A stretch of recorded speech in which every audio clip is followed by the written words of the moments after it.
Good morning. How are you? I'm good. How are you? Wonderful. We had a fight to get to this point. I know. Took a minute. Apologies. Whew. No, it's all good. Thank you for taking a minute. Where are you coming out of? I'm in the western suburbs of Chicago. Okay, wonder. I love Chicago. Yeah, yeah. Where are Great. you I'm in located? Kansas City. Okay, there you go. Yeah, so I've spent a lot of time up there. I love what Yeah. you do for a living. It's great. Thanks. And before we get into it, what I would like to know is how did you survive COVID and how has it changed the way that you do things now? Great question. I so when COVID began, I was actually working in a hospital setting as a music therapist, and it was really hard. It was really hard, and that's actually what kind of got me um, to move out of the hospital setting and into private practice. And that is why my entire practice is virtual still, because I work with clients from many states. So while I would always ideally love to be in person doing this kind of work with people, it actually opened up this opportunity to be able to still do creative arts therapy virtually, and I found that it's still just as effective. Yeah, for sure. So Yeah. before we kind of get into the nuts and bolts of what you do, I want to Hmm. know to simplify it just a little bit. I'm going to put you in front of Yeah. a bunch of third graders, career day. One of the kids looks up and says, "Hey, what do you do for a living?" How do you answer them? It's a great question. So I'll say that I help people to feel better and to express themselves, both by talking about what they're feeling, but also by showing and experiencing how they're feeling using creative arts. Wonderful. So this seems as though, my main vocation with podcasting is jazz radio. Hmm. So I've been in the music realm for a long time, and it's one of Yeah. those I always think about. A lot of musicians will bring up the story where Louis Armstrong went into a war-torn area of Africa, I believe in 48. He went there with Dizzy Gillespie. It was a UN mission, and they literally stopped fighting Mm-hmm. and played the show, Mm. and everything kind of, it's like, Yeah. so metaphorically speaking, it's the one language that we all Yeah, the understand Walsh. as a planet and that we Hmm. adhere to and that we'll stop Yeah. wars for. Yeah. Oh, that's a great story. So, Yeah, it's so so powerful. yeah, and so let's get to how this started. What did you want to be when you were in the third grade? Ugh, I think I wanted to be a teacher and a hairstylist. So did not go that route. But actually, I did initially go to college for music education. Okay. I knew I wanted to be I wanted to not lose music because I was in everything musical growing up. It was how I expressed myself. It's how I learned to have a voice. And then I realized I didn't want to teach, but I loved my psychology classes, and so I went to NYU, and I had the opportunity to create my own major, and then I just combined music and psychology. I took an intro to music therapy class in my sophomore year. And then, like, I remember I called my mom right after being like, this is it. This is what I want to do. Because I come from a family of helping professionals. My mom's a nurse. My dad was a firefighter. My brothers are firefighters. So it was kind of this way to be a helping professional, but doing what I loved. And so then I went right to grad school for it. And the rest is history. So yeah, it was the perfect combination. So let's go back to where you were born and raised and the seeds that came in that Mm-hmm. became this love of music and to get into helping people. How did all this happen? Yeah. So I think I was just always naturally a music loving kid. I love to dance. Like, just that's kind of where I always drew my attention. It wasn't necessarily something that anyone else in my family enjoyed. I just kind of did it and loved it. But I grew up in a family that we didn't really talk about feelings. We didn't talk about emotions or what was going on. So it was really a space where I had full permission to express myself. And so it felt really good. It felt, really nice to just be able to be loud and sing and dance and move and be free and not feel like I had to, filter myself in any way.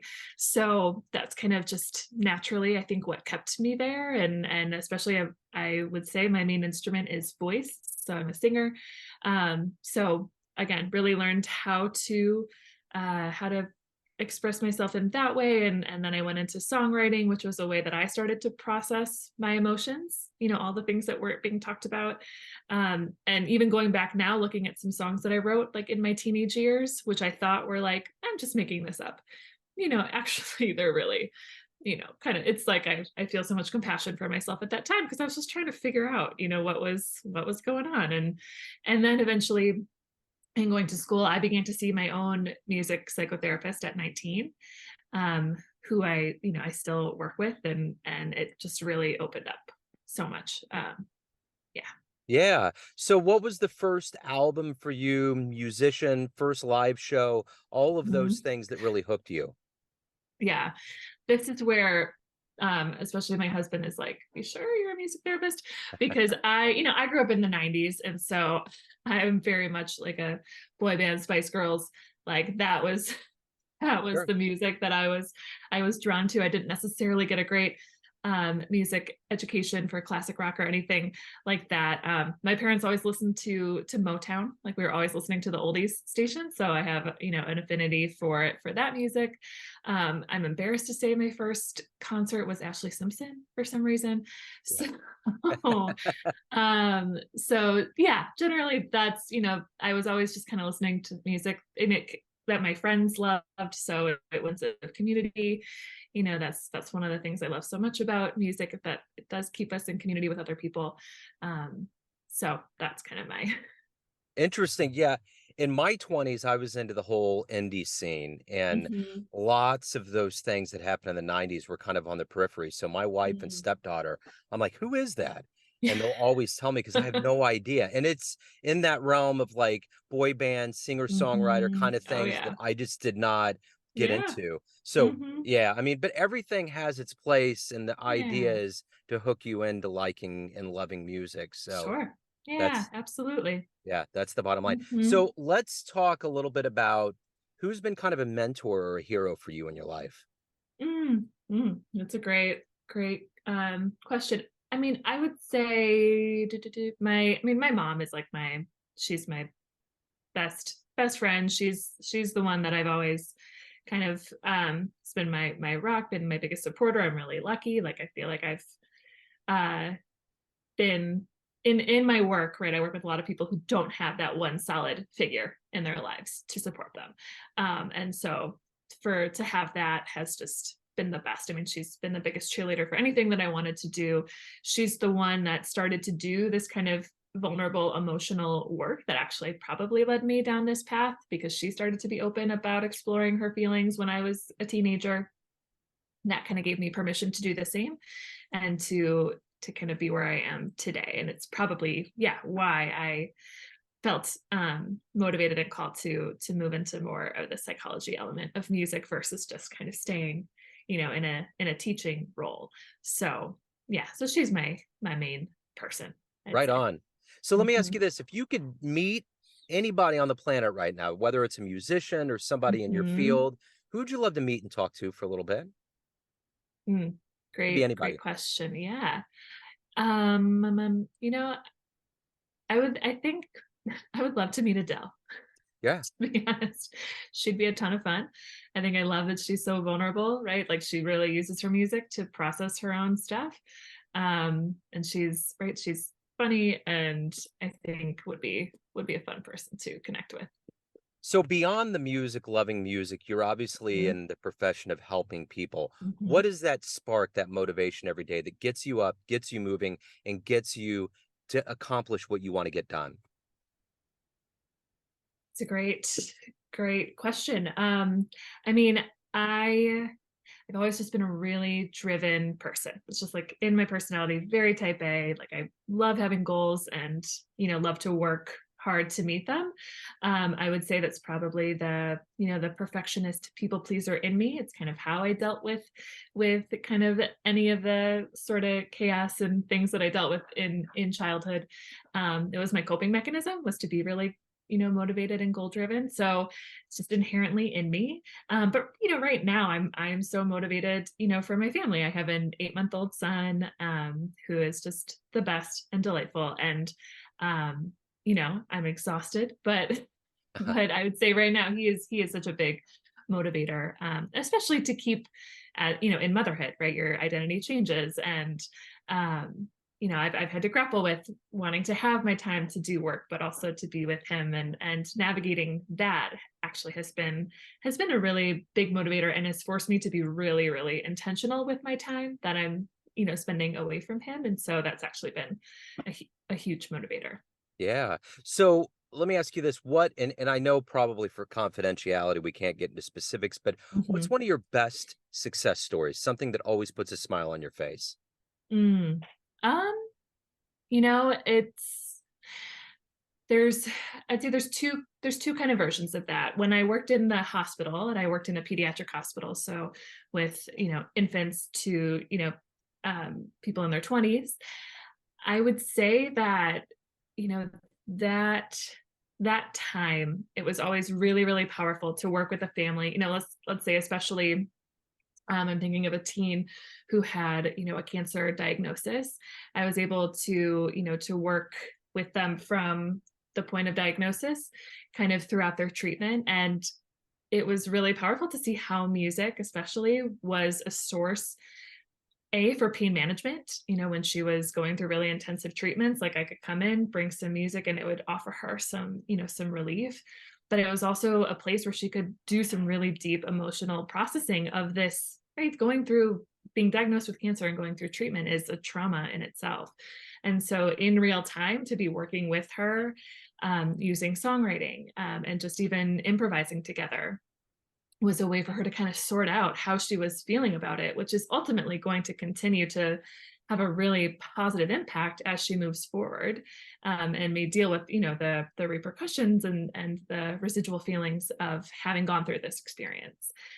So she's a really good example of kind of the scope of the work in the hospital and how it's so powerful. I would say in my private practice work, um, it I'm thinking of a client who kind of came to me saying, I'm really not in touch with my emotions, and I want to be more, but I'm kind of terrified. And honestly, it took a long time, for us to even get comfortable to make music. And so initially we would, all types of creative arts have layers of distance. So for someone who's not as in touch with their emotions, I may start with art. And so we would do a lot of art. I'd have her do some drawings if we were kind of talking about feelings, and I'd have her kind of put it on the page that way because it's a little bit safer. And gradually we would maybe then shift to doing some breathing, where, right, getting in touch with the body and how emotions are feeling in the body. And then finally she was able to do some singing and vocalizing with me, which was actually really significant, because it's really vulnerable to make music with someone else, especially if you're not a quote unquote singer or a Right. musician, Yeah. which is, in my work, I always say, it's the biggest thing is you don't have to be someone who's already, been good at singing or art in any way. Because, right, that's something that we're all conditioned with. And it's sad that, some people fall away from their creative sides because they were told when they were younger, like, yeah, you're not a great singer or you're not a good artist.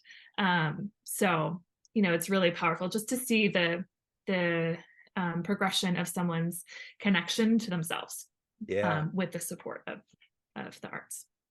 So if anyone out there is thinking about getting music therapy, and as a Mhm. clinician, as someone that does this, if you were to convince them, like from a psychological, biological standpoint, the pure benefit of getting involved with both music and therapy together, what Mhm. would you say? How would you tailor that? Yeah, I would say that the power of adding in music into your therapy process, it meets us as a whole person. Where talk therapy is great, is right, is obviously talking about our emotions, maybe, changing, working on how changing how we think sometimes. But our emotions aren't just in our thoughts, they're not just in our brains, they're in our entire bodies. And I think we all can connect to the power of music and how it can affect us emotionally. I'm sure we've all had a powerful musical experience at some point. And the fact that bringing music in, it's just a safe container to hold emotions, Yeah. right? It actually, it makes the therapy process feel safer. safer to explore things that are there because we can put it into music. We can listen to something and talk about what came up for us in the song, which might feel safer to do that first and then go into, oh, actually, this happened to me. So, it just provides an element of safety, and it helps us if ultimately our goal in therapy is to feel more regulated, like to feel less overwhelmed and anxious. Music is a natural regulator for our nervous system. Yeah. And so it's gonna help us kind of get to the core of what our goals are for therapy. Um, honestly, faster than talk therapy would. Yeah, for sure. So, what are you the proudest of that you've done in your life so far? Hmm. I would say becoming a mom. I'm probably the most proud because I get to take, my own experience and my experience, with clients that I've worked with. And, I know that I am shaping, right, my son's whole life experience. And my whole job is helping people unpack, right, their life experiences and the things that they didn't get from their caregiver. So I'm so, hyper aware of my effect on my son. And it's really awesome too to be using music with him as a regulator, right? Like when I'm rocking him, I'm using my voice and that's regulating him, right? Yeah, Just from the youngest age. So it's really, I feel really proud to be doing that now. excellent. So, let me ask you this.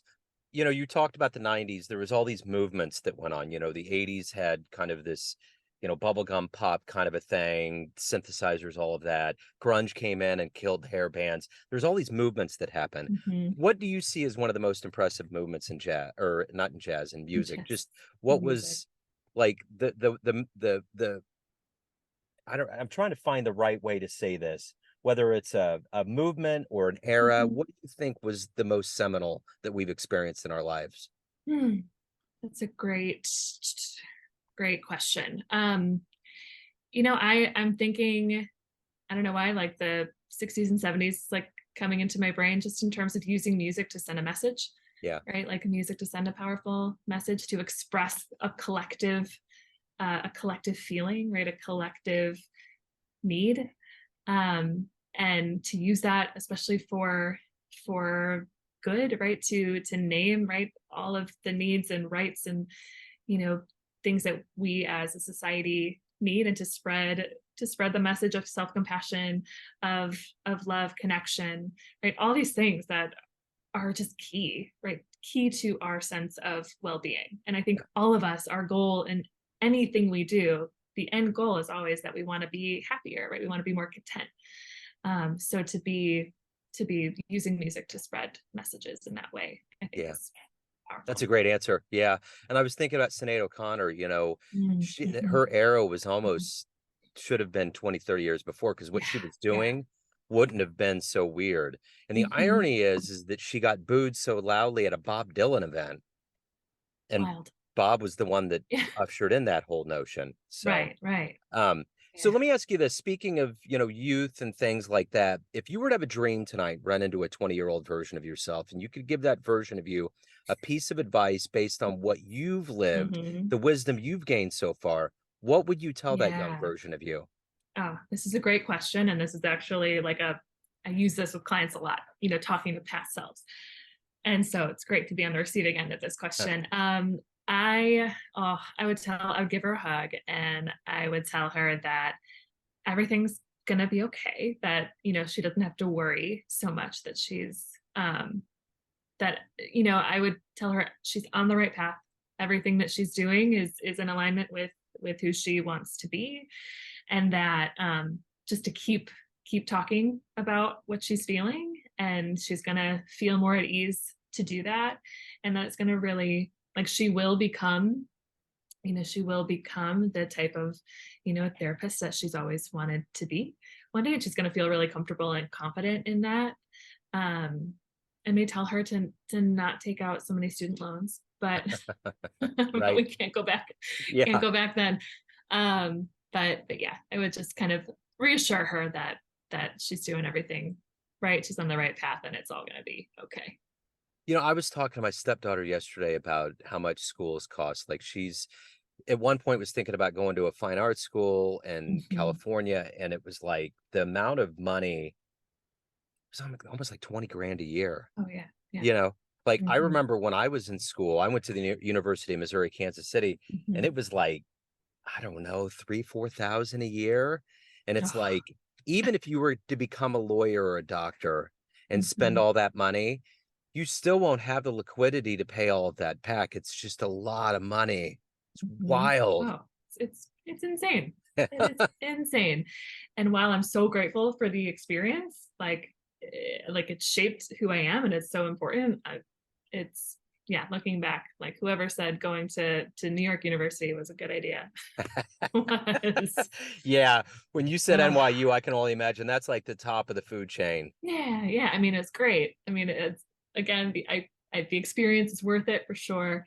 And it is just crazy, right? Yeah. Like $3,000, $4,000 these days is like maybe won't even cover like a credit. It's I just know. I it's crazy. know. It's Hmm. nuts.